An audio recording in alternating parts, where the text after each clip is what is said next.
Welcome to Film Jury, where movies stand trial and the verdict is always final. In every episode, our roundtable of film fanatics becomes the jury, dissecting the visuals, the sound, the storytelling, and the performances as they examine every element that makes or breaks a movie, because every film deserves its verdict. Warning, this podcast does contain strong language and major spoilers are ahead. Court is now in session. What is going on? And thank you so much for tuning into this or latest episode of the Film Jury Podcast. In today's episode, we are going to be deliberating on Frankenstein, the 2025 release, straight to Netflix, directed by Guillermo del Toro, and starring Oscar Isaac as Victor Frankenstein, Jacob Elordi as the creature, Mia Goth as Elizabeth, with a special appearance from Christoph Waltz. I am the host who always needs a little zap to get going. James, go ahead and introduce yourself, Jose. Oh, I'm gonna go second. Okay, I was trying to be polite. Ladies first. That goes into this whole story because I love this. But I will introduce myself. I am the captain of the Royal Danish ship, the Horizont. My name is Jose. Thank you for having me. Welcome. Hi, my name is Megan, and if you are not awarding me love, then I will indulge in rage. Very on brand. I like it. This was something that I would say I had some curiosity about, but I've never been much of a Gothic horror aficionado. And I wouldn't even say I would say that I've been much of a Guillermo del Toro aficionado. Like I've seen a handful of his films, but I can't say I've been incredibly familiar with his catalog. What about you, Megan?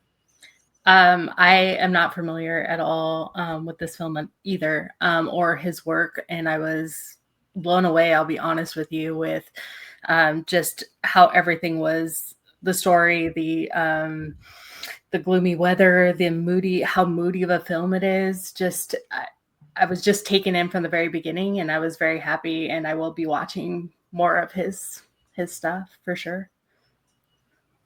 I myself am a big fan of Guillermo, just from the fact that he is of a Mexican director.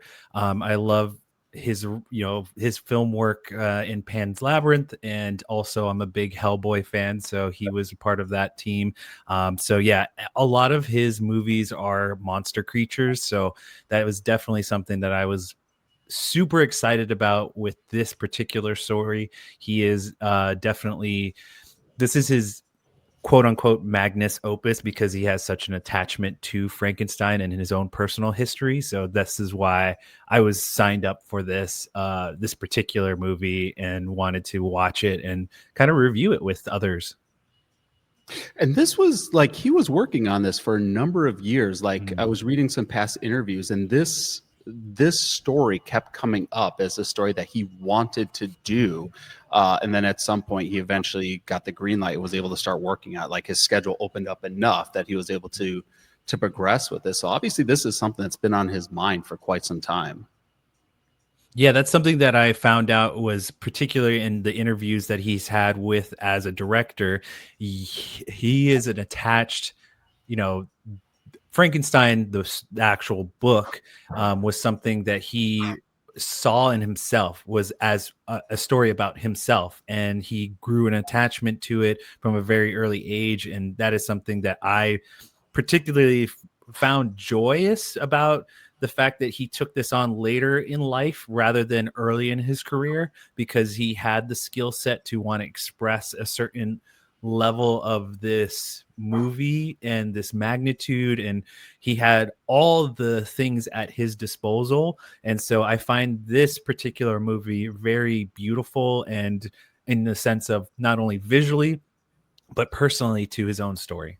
I don't know if you saw who they originally were looking at to play the creature, because it wasn't Jacob Elordi.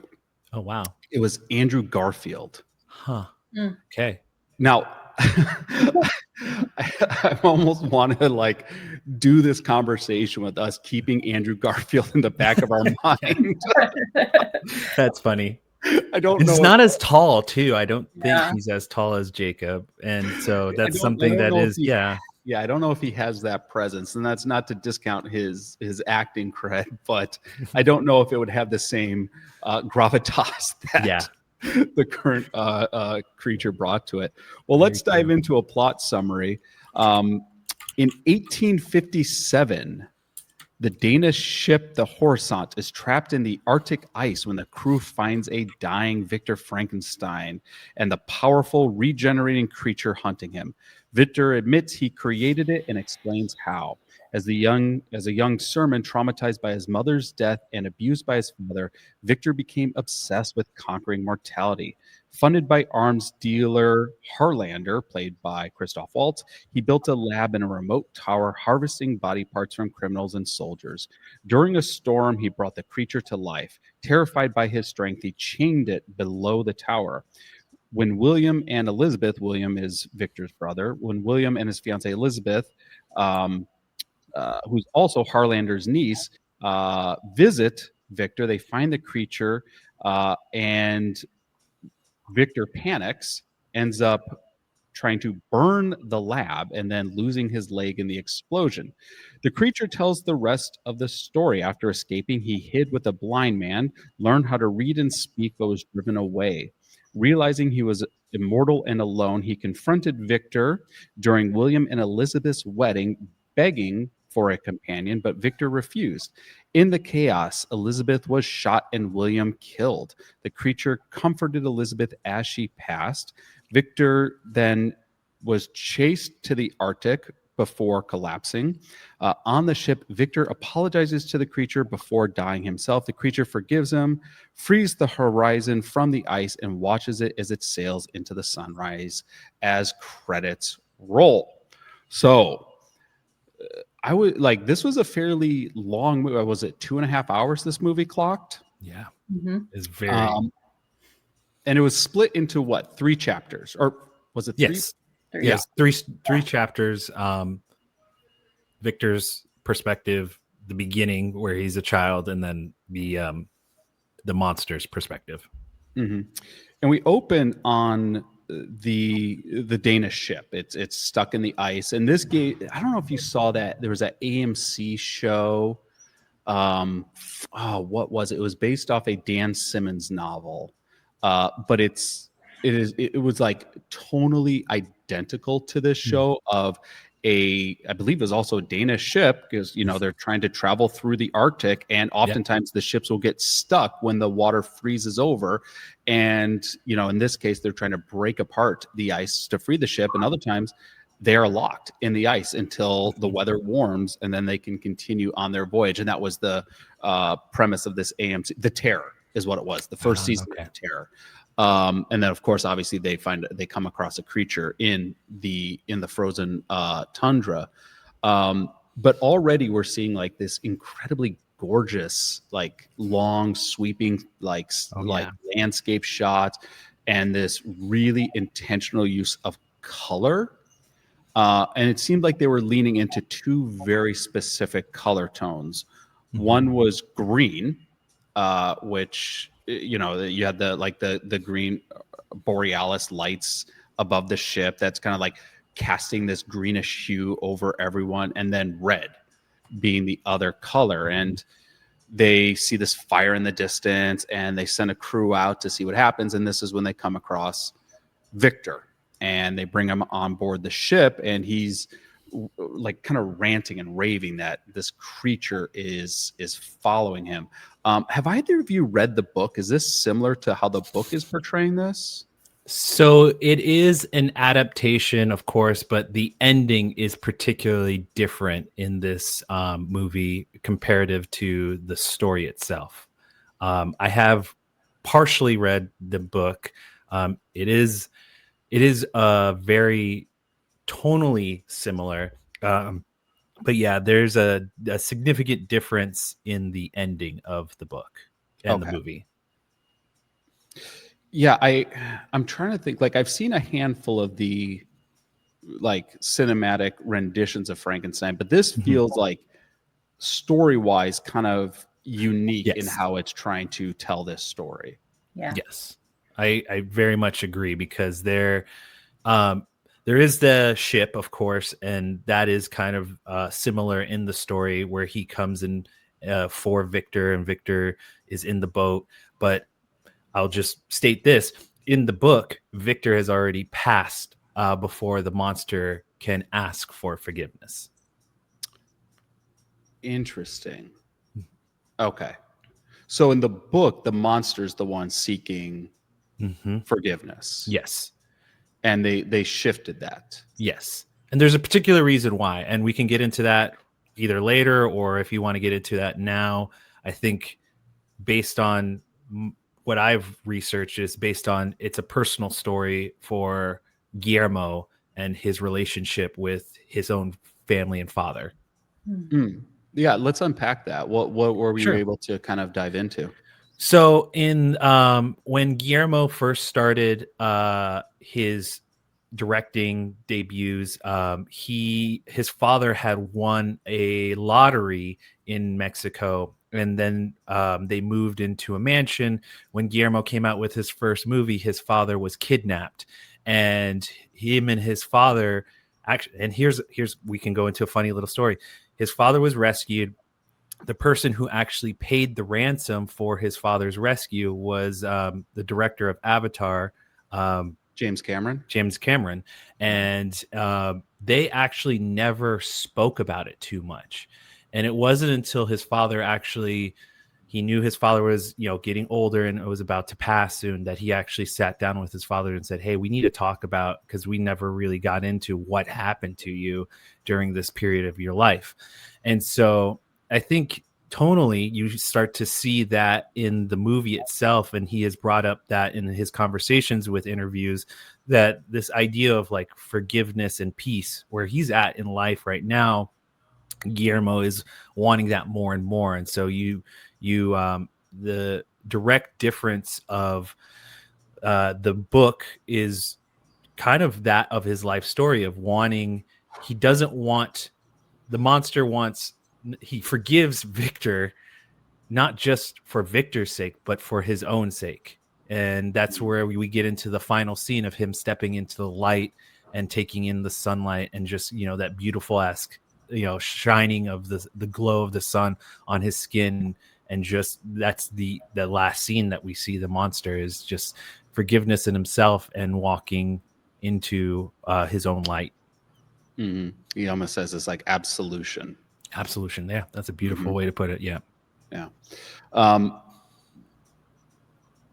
We start with, like, after Victor starts telling his story, we dive into, what does it call it? I think it's split into acts.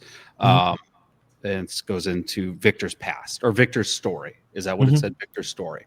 And now we're going to get his retelling of his interpretation of this. And I did like, from a framing perspective, that we're indicating that we're really getting three different angles of this.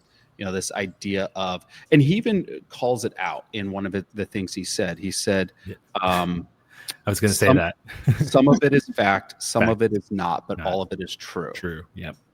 And now we're asking to separate the difference between what is fact versus truth. And if fact is, has objectivity, okay, yes. you can verify fact. Truth is based off perception. So what he's saying is that some of this will be fact, some of it will not be verifiable, but in my perception, this is accurate to my perception. So they're signaling to us that the audience gets to decide at some point, which I kind of like. I felt that very particularly, like I felt that line was so true in a lot of what we visualize today, and that the audience, what you're perceiving in the physical act of watching the movie, is somewhat what he's saying is like, you're about to witness something that I'm telling you as the narrator, and I believe it truth, but it's up to you to decide if this story and what it means to you. So I was very, once that line came about, I was very much on board for the ride and very like interested in what was going to happen next. I want to touch upon before we dive into Victor's past, because this is also the first time we see the creature, because the creature, with the intention of stalking Victor, attacks the crew. And it doesn't really seem like he has an intention of attacking the crew. The crew just seems to be in his way. And I would say that this is probably the most visceral that we ever see the creature. Yes.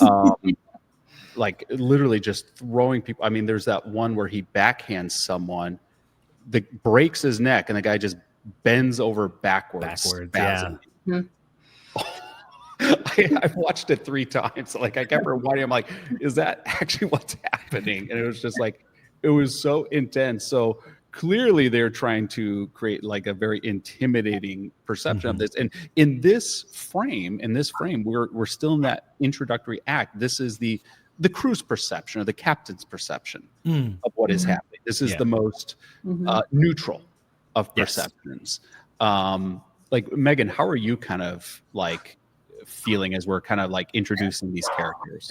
Yeah, I mean, that was definitely like when he first came into scene, when the Frankenstein's monster came in, I was first blown away by how good they made, like they covered him up, you know what I mean? They didn't make it like showing all of him yet. They kind of made a reveal for him, which was kind of really awesome to see. I loved all the sound effects. I loved the breaking of the cracking of the fingernail or the fingers, the just every time he did throw someone, you heard that. And that was just very like something that really caught my ears and my eyes, like made me really like get involved with that movie. Like, even though they were speaking a different language, I wasn't really reading the subtitles for most of it because I was so enthralled in the action that was happening. I did have to rewind it to just make sure that I knew what was happening. But I did love that they just kind of made it, they didn't spoil it at first and say, this is the this is the monster, like he's coming right at you. Like they just kind of like revealed him in a slow way, which made it more intriguing for me to watch the film. So now we're going to dive into Victor's story, his tale. We're trying to unpack what his motivations were and how this creature came to be. But we start with him as a child, and we're introduced to both his mother and his father. And the thing I noticed right away was that his mother almost always wears red. Almost always. With the only scene she's not wearing red is the scene where she's about to start giving, or it's nighttime and she's in a white gown. It's the only time she's not in red. I don't know why that one scene she's not in red. But they're using red a lot. Like, her husband is, dipping something in blood, her dinner in blood to feed her. And you see the blood running down her jawline. So we're really indicating that red has an intense meaning here. There's a impression by this. And as we start showing Victor more, he starts wearing red more, particularly like starting at her funeral. Like she's even in the casket, the lining of the casket is red around her. And then he's wearing a red sash or scarf.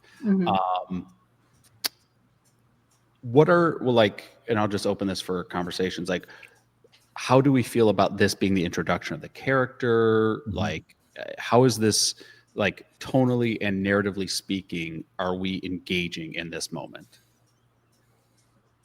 I mean, for me, it brought me in to think that red was life, right? Like, even though the mother passed, it just like red was all of a sudden, this is what we're making to come back to life. Like red was very symbolic through this whole movie. So I feel like the red symbolized life, right? Giving life, even after the mother passed. So for me, it was like seeing all this red, him taking that energy from his mother, because that symbolized his mother, and also into the life of breathing into the Frankenstein's monster was just, it's really relevant.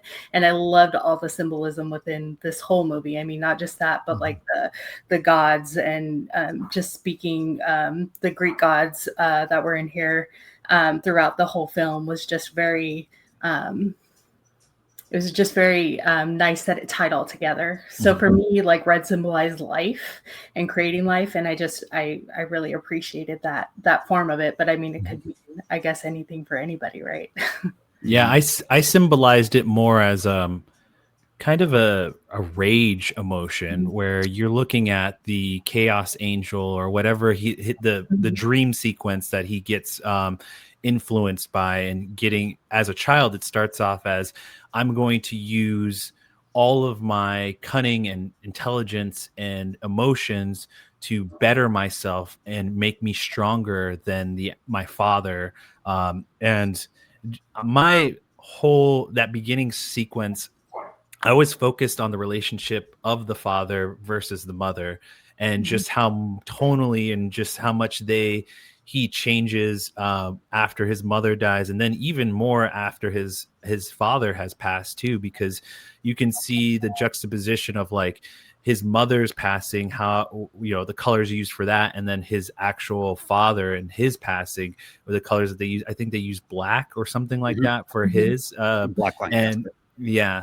And so that was one of those things where I'm just like, oh, these colors definitely do represent his ties to what he's kind of representing as what he sees as the narrator of like, my mother was light and was beauty and I loved her so deeply.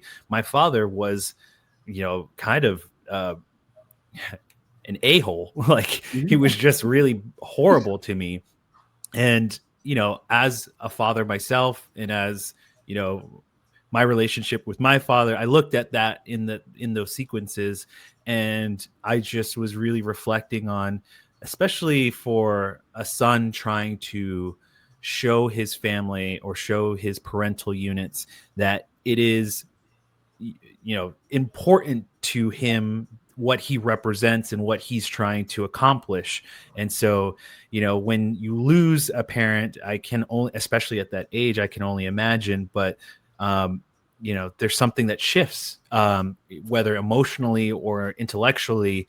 There is definitely a fixed position that is no longer there, and you definitely encounter new emotions, and you can see it on the interactions with his father when after his mother's passed. You can hear it in his narration. He's like, I had so much resentment for my father because he's supposed to be the almighty, all-knowing doctor who's supposed, and he didn't save her. In that, I want to make myself better than that, so that I'm going to overpower or over, you know, intellectually be better than him, so that I can conquer death. And so that's where I was looking at the perspective of this visualization, that everything that he brought to the table on those scenes. I just was looking at this child Victor and seeing a little bit of myself growing up, but also just encountering a lot of those emotions as my son has grown up, what he sees me as a father figure, because I so much want him to grow up in a household that is loving and caring, and not like Victor's, where it's like your cunningness or your value to me is only what you represent for my what my family status is. And that's something that I just want so much for my son to not have to reflect on or not have to emotionally tie himself to. So that was, I was like, as a father figure or as a father myself, I just was like looking back, I was like, oh God, I hope I'm not doing all of this to him. I just want him to be, know that he's loved unconditionally all the time. Yeah, I would say as long as you're not taking a switch to his face. His face. I think you're already. The face is vanity, apparently. Yeah. There's a few things at play here. Like obviously they're creating a contrast between maternal care versus paternal care. Yes. And, you know, Victor gravitating towards his mother's side, and, you know, his mother's passing being a real catalyst for him of when he sees that angel trying to, you know, motivate him. And then, you know, this idea of the father being all powerful, you know, this brings in the connotations of a god or deity, the father, and the father was unable to intervene, unable or unwilling to intervene, which once again is another subtext of motivation for Victor of, I will be a father. I will be a creator. I will be a god, and I will have control over life and death. I had a certain read, and I'm curious what your take on it was. My read was that Victor played a hand in his father's death.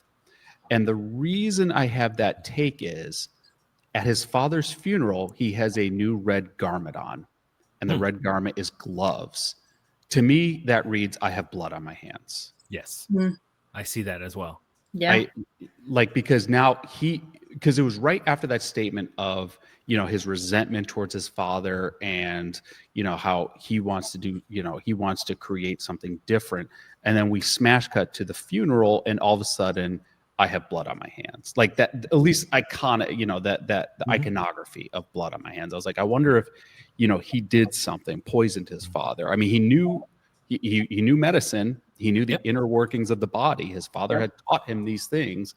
He could, like, very, very, like, with a background in medicine, poisoned his father, created, I think it was like a cardiac arrest or something that killed his father. Like, he could have played a hand in that. That's the take I had on it. Yeah. I definitely agree with you on that, because you see those red gloves throughout the movie, and particularly when he removes them when first meeting the creature. There are certain aspects of that visualization, the coloring, and also the iconography of, and this comes from the fact that Guillermo's a Catholic boy, and there's a lot of scenes that you see visualize that are biblical, from like how the monster's created in a cross-like figure.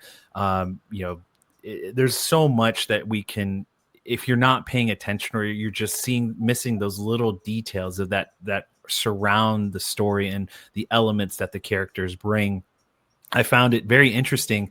The statue, or the little ivory woman's body that he was playing with as a child and then into adulthood, what that represented. I couldn't put my finger on it, but it was something that kind of really piqued my interest when you see it first at hand, and he's with his mother, I believe, and then how it evolves as he's developing and becoming a god, or essentially a creator of life. There are a few things that I feel like when it comes to, like, piecing together this puzzle, like, we're not, as we discussed, this is not a short film, and I'm not arguing it should be a longer film, but I feel like there was a handful of things I wanted more time spent on. And that could have been one of those elements of, there's something here, and I'd be curious to explore more. And I don't like films that over-explain things. I don't like films that, don't treat the audience with the level of respect and intelligence. But I just think from a narrative perspective, there are things that I think would have helped the movie had we just spent a little bit more space with. And we'll kind of dive into those. But we kind of jump now into Victor as an adult. He's on trial, essentially. He's having his license questioned, and he's presenting some of his findings, and showing that he's created the first steps to regenerative life. And what is he tossing? He's tossing a red ball in his hand. We're playing with red. The battery cells go from green to red. They're green when they're not plugged in, and they turn red.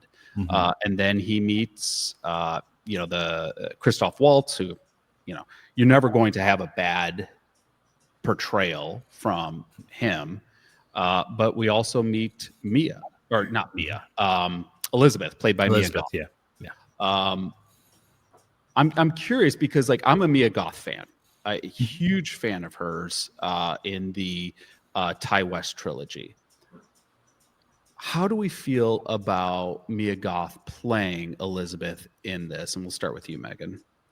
I think she did such a great job. I mean, she was just very, how do I put this? She was just very meticulous with everything she said. She came off as being like the most pure-hearted person, I just felt very drawn to her, even in her quietness. She very much pulled people towards her. So I really did think that this was a really great role for her. I think that she has the multitude and the capacity to play different types of characters, and this is definitely a really good character for her.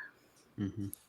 I really enjoyed her for someone whose dialogue wasn't as lengthy as some of the other characters. It really does say a lot to her status as an actress or actor, being able to give so much in just a few words and just like just her facial expressions and stuff like that. But I want to pitch it to Meagan. One of the things that I heard, or it's at least it was a funny little clip that I saw, was I don't know who it was. I think it might have been Bill Hader just making fun of Isaac about doing that ball toss and how difficult it is as an actor to be like, it's like, what an effing show off. Like just doing the dialogue and being able to do that is such a hard thing to do, apparently. Did you agree or disagree? No, I agree. And you don't even know like how to use your hands when you're an actor. So like once you get started on filming or started in, theater, it's really hard to even like, just what do I do with my hands now? It's just kind of a mental block that just goes up once you're performing. So yeah, it's definitely a very hard thing to do. I'll add to that, photographing people, like, I photograph so many baseball players, and, just such an easy shot of a baseball player is them tossing the ball up to themselves as you're photographing them. No one can do it. For any, maybe one or two catches before they drop that ball because they're looking at the camera. They're too afraid. So I will give some credence to Bill Hader's argument here that is incredibly difficult. I do want to bring to the point, because you brought up photography. I mean, some of the things that we see and that I was kind of particularly fond of, and just I'll go through it. The what they bring as far as the set direction and just overall, like the little details that we bring up again and again, what they have as far as like the accurate to the dressing, to the actual gunfire, like the multi blaster that they had as the ship. That was really cool and probably period accurate to what they had available at that time. But also on top of that was one of the things that I found in particular was like the fact that it's like everything in this was like so beautiful in the sense of like the set direction, and everything was so period accurate. It was amazing to me. That's like the trial was really cool, because it's like that scene is like sometimes can be forgotten. That's like you have those kind of things happen in actual history pieces where it's like you have to argue in front of a whole group of people. Just so many of the period accurateness of this really showed how much he wanted it to, how careful he was about making sure everyone was on point as far as the direction of and the time period of this movie. I would say visually, this is like the cinematography work with Dan Lawson. He's worked with a handful of times. Shape of Water, Crimson Peak, Mimic, which was one of Guillermo del Toro's earliest movies. I don't know if Guillermo del Toro did Nightmare Alley, but Dan Lawson did. Dan Lawson also did John Wick 2 through 4. Nice. So this is a very accomplished cinematographer. This is a person who understands not just framing and composition, but understands how to visually guide an audience through a story. Yes. And done extraordinarily well. I would say, the only issues I had from a visual perspective, like, we talked about, the use of color, the intentional use of color, the sweeping shots, the careful camera angles when we're drawing attention to things like, out the street outside of Victor's apartment, being on, in the butchery, with the blood running down the street. Like, he's very good at directing the eyes where to go. The only time I ever felt I was taken out of it was when we're clearly using CGI as a backdrop or CGI as an action. And it wasn't the wolves.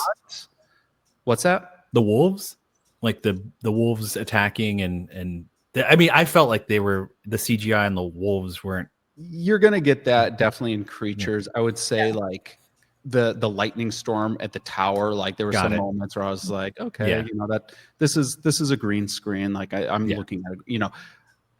Or like, you know, when the creature hits someone, you see him like flying across, you know, the something. It's like, all right, I can't see the cables, but I can see the cables. Like, that's, you know. Well, it was really quickly before I forget. I was like wanting to get and I lost my train of thought. Your perspective as a photographer with the photography capturing of the period times of like it's like letting light in and then closing it back. And it's like, how did you feel about that as someone who's professionally probably seen that kind of style or just seen that done before in your own kind of historical looking into the world of photography? How did you feel about like how accurate that was? I thought it was a fun facet to Christoph Waltz's character. But once again, it was one of those things where they didn't spend a ton of time on it. Like it was there. I don't know if that's something I would have wanted to see more of, but if you're going to have it, like what drew him to capturing imagery? What was his obsession with that? How does that even connect to him being an arms dealer? It was like, kind of a throwaway dialogue where he's like, it's a new art, and sort of like that's what he brought up. And outside of Victor looking at a few of the plates, that was about as much time as they spent. Although, you know, I kind of got a little smirk when I'm blanking on his name, but Christoph Waltz's character is like trying to photograph the creature before they reanimate it. He's like trying to shoo Victor out of the frame. He's like, you know, you excuse me, please. Like I just like that little quip that they had together that I thought was funny. But that actually brings up stuff that is like, there are things that I wish they spent a little more time with. And in particular, I'm going to circle back to Mia Goth's character. Her connection to the creature. They introduce in that scene where she, you know, they're visiting Victor. She, you know, she is drawn into the cellar and she sees the creature. And it's about, it has to be 90 seconds of screen time. Yeah. That's about what we get. And from that 90 seconds, we're supposed to infer that there is such a visceral connection that there is this longing for a kinship. And it's, to me, I needed so much more there. I needed another scene. I needed a reconnection. I needed a scene of her thinking about the creature. I needed a scene of her really showing like what is in this for her. Why does she care? What is her motivation in this? And that's one of those things that I think we're getting distracted because of the engagement to Victor's brother, who I think is a completely perfunctory character. I don't think he serves really any use in this other than this is where we're going to argue a little bit. I mean, I find myself wanting more of the brother actually, and just the kind of connection that they had and the kind of visceral, like opposite. And my felt was like, because we are so connected to Igor, I believe, is the assistant in all the movies and other kind of genres of pronounced Igor or whatever. But it's essentially, it's like he fills in that position essentially as the operator and helper for Victor. And so I find that I was like drawn to that kind of storyline. I was like, oh, okay, if we're going to replace the assistant with the brother, well, what is the connection? Because they kind of draw in the line of like, okay, here is the brother who is supposed to be the father's favorite. And I wanted more of that kind of opposition of like, because then later on when the brother Victor loses his leg, you know, he's staying with him. He's trying to caretake for him. He's doing all these things. He goes from the facto assistant to now the caretaker to then dying. And the final scene of him telling him, I've been scared of you all along, and just how powerful you are and all of these things. I was like, dang, I really, because I have a younger brother. That's probably why I'm going to fall back on that. And that kind of like, dang, I really wish there was more to this story, or at least a little bit, just a little bit. But when you bring up Elizabeth, I was looking at kind of those scenes where she's capturing the butterfly and kind of the subtext of that and how she relates to the monster, how she's taking in the ideas in the of choice of creation and things like that. So those were, I agree with you. There should have been a little bit more of like her reflection on the creature and how she is kind of just overtaken by how much she's connected to it. But at the same time, I felt like the beauty of those scenes with her and Victor is the subtext of the butterfly relationship and how she sees captured creatures and how she relates to them. I agree with you, Jose. I totally agree with that. I think that Elizabeth, like, just I felt like it was just enough from her and the creature itself because of that exposition with the butterfly and stuff like that. I did get that. I also would have liked to see a little bit more of the brother, and I thought that was kind of a cool thing too, where he kind of felt like the brother's the good one, and now trying to steal the brother's, wife was kind of like I'm going to get back at you for being father's favorite. That was kind of a really interesting storyline. Well, she's supposed to represent a butterfly. Like she's always wearing green, where Victor is cast in red tones. She wears green in every scene, and the only time she wears red, and I thought this was such a clever choice, is when she goes to visit Victor at his apartment. She's wearing a red cloak or a red cover, but what does she do when she walks in? She takes it off, and now she's in green. Like that, to me, that's her saying, this is not me. I am shedding this. And I am this green underneath. Megan. When they do meet in the nunnery, she is wearing a red rosary, rosary around her neck. So there was that. Yeah. But even if it was just, why is she with the brother? How is she caged in this? What trapped her in this life that she feels she needs to break? We get, actually, now that we're talking through it, I get a little of it when they're having that dinner early in the film, and she wants to argue with Victor about her views, and what does her uncle do? He says, excuse me. I've heard this before. And excuse myself. Let's go. Even William leaves. He's like, oh, I have my future bride here. I don't care to hear this narrative. Something a little bit more there, I think, could have given us like exponentially more depth into this character and why she feels a resonance to the creature. I always felt like the hard lacking, or just kind of easy enough, like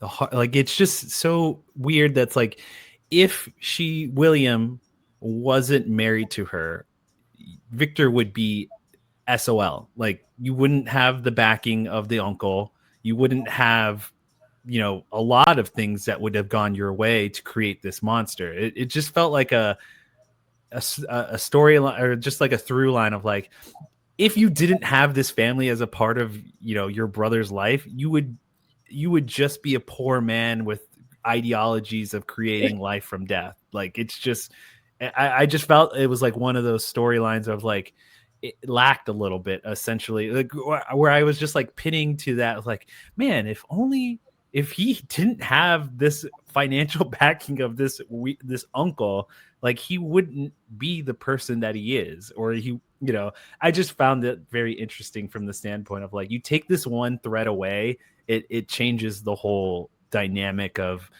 Victor Frankenstein. Well, they did explain Christoph Waltz's motivation in that he had, syphilis. Yes. So there was a reason for his involvement, or for him to, pursue this. And I think, once again, this is why I struggle with the brother character. And I never even considered the brother as, a replacement of the assistant, which, once again, great. Let's explore that. Let's explore how the brother's upbringing was different or unique from Victor's, and how that created. Now we're talking about, nature nurture, how that created a different person with different motivations. But from here, we kind of shift right into the creatures narrative. And really the creature's narrative is centered on his time taking care of a companion, or attempting to take care of a companion, the blind man. Yes. Which and I'm blanking on the name of the actor they cast, but a very, very accomplished British actor that they cast for this, who I like that dynamic. I like that, obviously, we're saying he's blind. He cannot see what other people would fear. And he's just willing to accept presence. And they both are longing for that companionship where, the old man, even his family is considered, a nuisance to his family. Like, oh, he's stubborn. And he finds someone who wants to sit with him, who wants to have that presence with him. They both find that kinship. I like this. I like this time that they're spending here. I might say it feels a little late in the movie for it, but I do enjoy that they are pausing here for us to appreciate this character, the monster character, from a new perspective. I like a lot of that story, or at least that evolution of the monster, being that this is a really dynamic and quick way to get to, he can now speak more fluently, and also you're seeing the fragility of humans when they let go of the fear. A lot of the monster creatures, the monster movies, we're talking about fear of the unknown, fear of what they don't understand. And when you take away one of your sixth senses, like sight, and you can go into some of the other things that Guillermo has produced as far as direction, he's really talking about the dynamic of someone who will accept you for who you are and what you are, and not to be afraid of the unknown. And so that was something that I really enjoy when he does this, and you can kind of see it in like The Shape of Water. There are people who will accept you. There will be someone who will take in what you are as is and accept that you're different or whatever it may be, and you can evolve and you can progress in your evolution once the human dynamic of fear is let go of. Yeah, for sure. I think connection was kind of just brought through this whole movie, which I felt was very, depending on the connection with the different people, but I felt like that was a real through line through the whole movie. And I felt connected to it because of all the connections that were placed. I need your memories here. When I'm imagining the creature's tale, for the most part, I'm centered on the time he spends at this cottage. Did they use color in this? Like, it wasn't monochrome, it wasn't black and white, but was there any emphasis on any color palette as they were filming this? Because all I see is white. Yeah, all I see was gray in my head. Gray, white. Like okay. A lot of mild tones. Very muted. So maybe what they're doing is, the creature has no preconceived biases. Yeah, that's what I'm reading with that. Like, he's not colored with, the rage of this red, or he's not colored with this aspiration of metamorphosis. The world is blank. yes. And he's even though he's learning to talk, he's asked, in a way, he's kind of learning to see. I thought that was interesting. Like, now that I'm reflecting on that. Yeah. And I think that's also just, you see that in even when he's in the jail, like the prison cell underneath the castle, you kind of see this very just what surrounds him is very muddled and, structural and white. And that's something that I found very interesting. Again, going back to like the fragility of life, you're new and everything is new to you. And so you're learning to see, talk, visualize, understand. And you can, in the dialogue, I think he brings up the fact that he is learning about life and death through the lens of like what he sees humans go through, where, you know, when he's in the forest, he gets shot at, where he sees death for the first time through the deer that's being shot. He sees death through the lens of humans killing each other in war, all these bodies that are in the ground that surround him as he's walking. All of this is just a way for him to digest how different he is from the world, because he can feel pain, but he can't die. And so some of the things that you start to hear in the narration is that level of like, I understand why humans are the way they are, or understand why humans do the things that they do, because I'm so different from them. So that's something that kind of came up in that period of him taking over as the narrator. You start to understand like his evolution is the context of his surroundings are, and the context of, you know, encountering certain elements of life and death. And from there, like, we cram a lot into the final few moments of this. Like, we you know, from the old man perishing at the hands of the wolves, which, you know, the creature feels, you know, the inability to protect. You know, we now are moving forward to the wedding, the creature approaching Victor, Victor shooting Elizabeth accidentally, the creature accidentally or inadvertently killing William.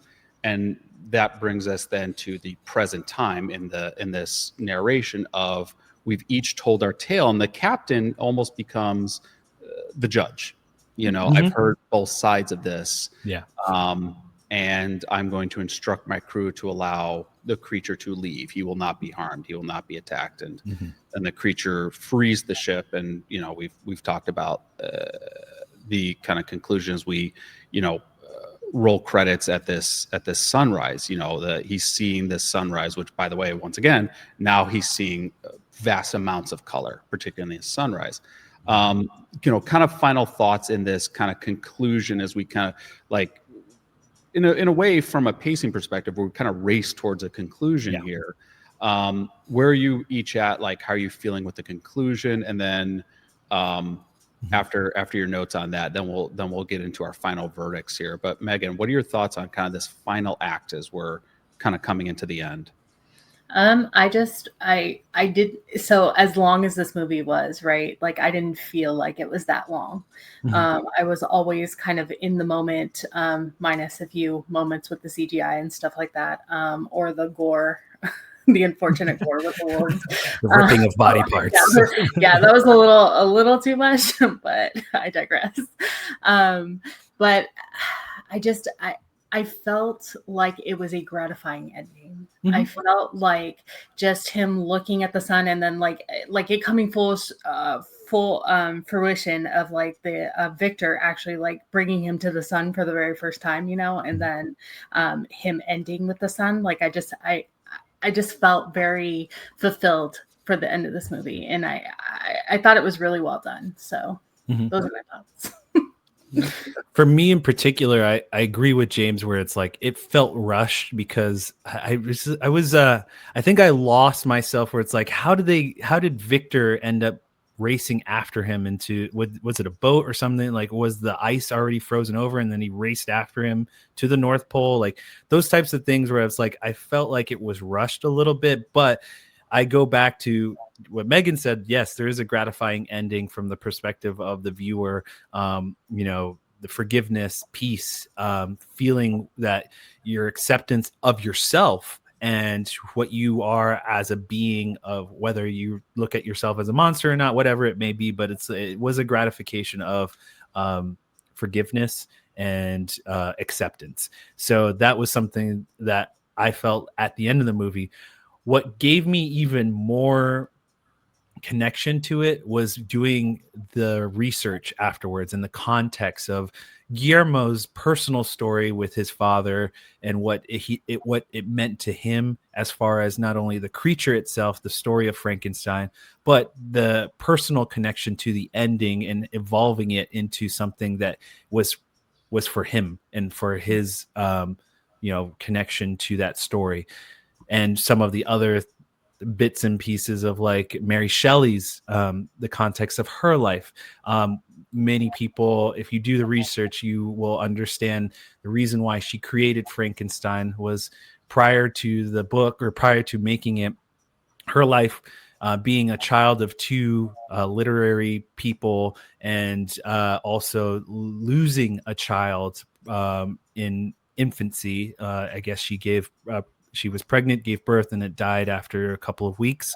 And so the understanding of life, fragility, and just what it means to us as humans to create life as well. So many contexts of this story is important. And I really felt more connected after doing that research and understanding not only from the actual original book, but also Guillermo's connection to that story as well. So that's why I felt like there was more for me after doing more deep diving and understanding the context. Okay. All right. So now we get to give our verdicts. Megan, we are going to start with you. How do you judge Frankenstein 2025?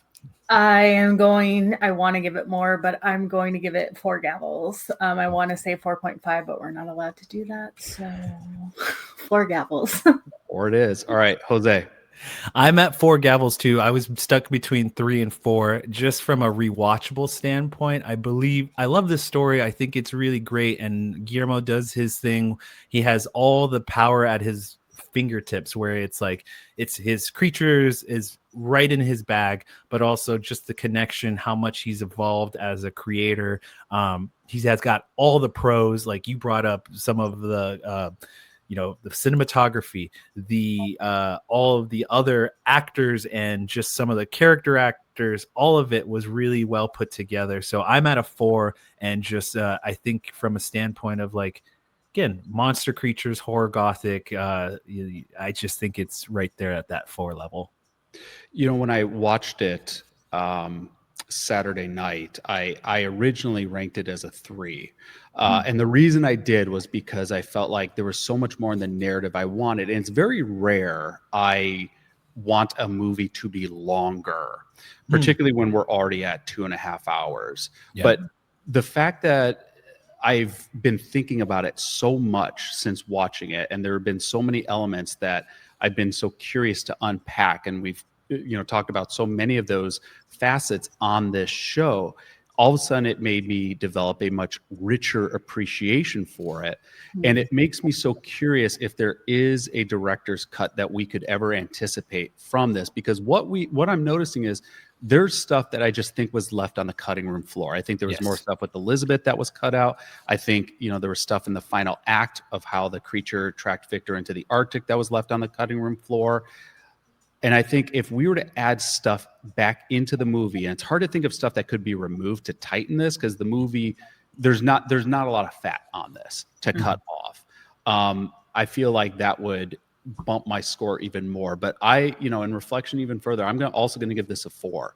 I think this is a visually stunning film, and there's so much, subtext to the narrative that I just think, I'll make this akin to my response to when I first saw the movie Parasite in theaters.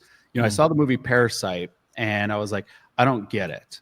Like, why are people arguing that this is the best picture? And then I proceeded to talk about it for the next 72 straight hours. And I was like, oh, I think I get it now, because I can't get it out of my brain. Yeah. And this is certainly one of those movies that has that connection, has that sticky factor to it, and it does make me want to watch it again.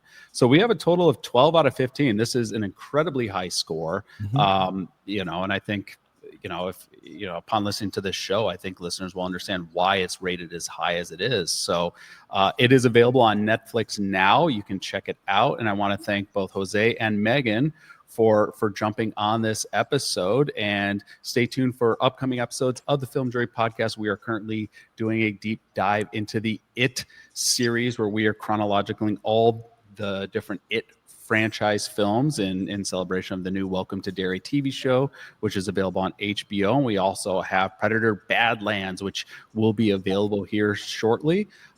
So once again, from all of us, thanks to our audience for tuning in, and thank you again to our jurors today, Megan